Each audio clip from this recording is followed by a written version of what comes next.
حاسس ان المود ده حلو للريلز. النهارده الريل رقم 4 من هاكس اف ال. في ناس مثلا بعد ما تخلص بيت فجأة تلاقي مثلا كذا او كذا او كذا او كذا وما تعرفش تعمل ريكفر.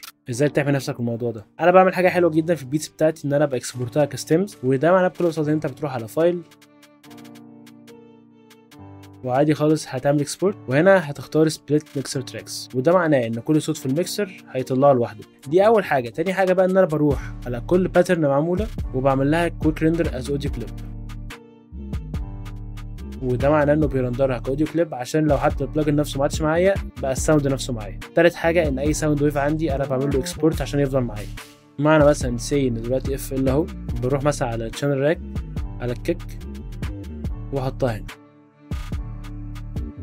فهو هنا حطها لي باسمها بالفايل بتاعها بكل حاجه، وده هيخليك ما تخسرش اي بيت ليك تاني ولا هتبقى مضطر انك تعزف حاجه من الاول. بالسلام.